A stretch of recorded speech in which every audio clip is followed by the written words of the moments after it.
किशोर जी, अगर त्रिपुरा से। राधे राधे महाराज जी। महाराज जी, गुरुदेव भगवान जो महापुरुष जन जीवित रहते हुए भगवत प्राप्ति के अनुभव करते हैं, आपके श्रीमुख से सुना है कि वो जब तक वो जनाना ना चाहें उनको जान नहीं पाते। महाराज जी, कैसे वो महापुरुष जन अपने आप को छुपाते हैं, या महाराज जी वो अपने शरीर में रहते भी हैं, या उनकी क्या स्थिति होती है? जैसे आप हमारे सामने बैठे हो, हम आपके सामने बैठे हैं, तो अपने अपने पवित्र हृदय के अनुसार सबको अनुभव हो रहा है, एक जैसा अनुभव नहीं हो रहा। जैसे हम बैठे ना, तो एक जैसा अनुभव नहीं हो रहा है।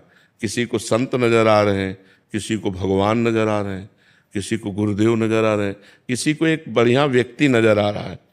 अलग अलग दृष्टि है, जितनी हमारी हृदय की क्षमता है। लेकिन असलियत में हम क्या है, ये तो भगवान जानते हैं या हम जानते हैं। असलियत में हमारी स्थिति क्या है, ये हमारे भगवान जानते हैं, गुरु जी जानते हैं, या हम जानते हैं, और कोई नहीं जानता है। और अपनी अपनी बुद्धि के अनुसार जानते हैं। ये जाकी रही भावना जैसी, प्रभु मूरत देखी तिन तैसी। आपकी जितनी स्थिति है उतना ही आप देख पाएंगे।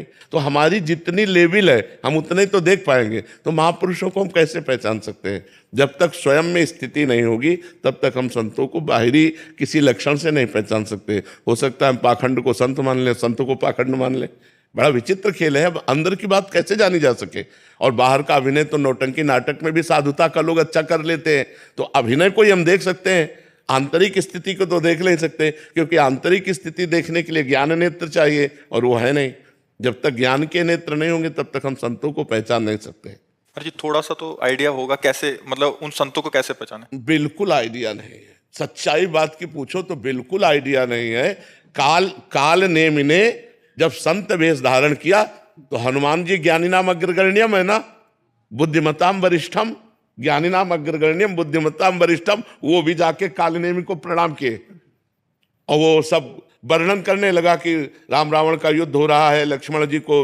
अब वो तो कालनेमी सब जान। तो हनुमान जी ने कहा आप कैसे जानते हो? बोले तुमको भी ज्ञान हो जाएगा, हमसे गुरु दीक्षा ले लो। तो बोले गुरु दीक्षा हाँ दे दो। तो बोले नहा के आओ। हनुमान जी भी चक्कर में फंस गए थे ना। जब हम तुम तो मनुष्य हैं यार, वो ज्ञानी नाम अग्रगण्यम बुद्धिमान वरिष्ठम, वो उनको भी आइडिया नहीं हुआ कि ये राक्षस है। और उसने फंसा लिया हनुमान जी को। ये तो भगवान की लीला।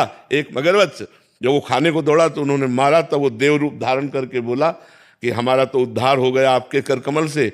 ये जो बैठा है पाखंडी कालनेमी है, ये कोई साधु महात्मा नहीं। तब हनुमान जी ने कहा अच्छा तो हिसाब किताब अभी हम कर देते हैं जा करके। फिर उसका उद्धार कर दिया।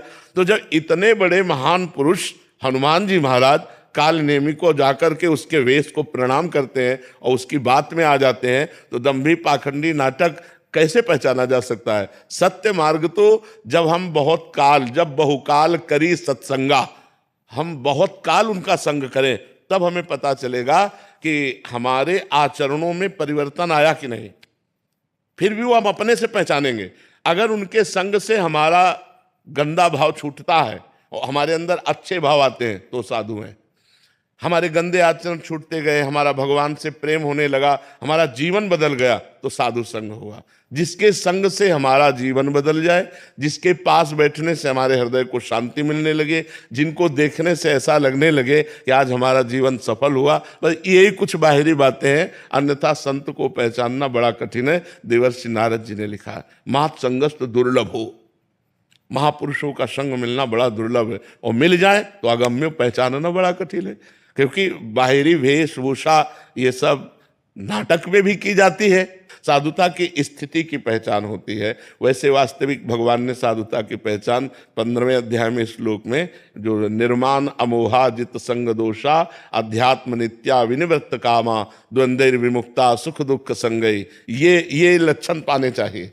मान रहित हो, मोह रहित हो, किसी भी भोग का उसके अंदर आकर्षण न हो, निरंतर आत्मस्वरूप में स्थित हो, कोई कामना न हो, सुख दुख मान अपमान निंदा स्थिति में समान हो, ऐसा महापुरुष परम पद का अधिकारी होता है।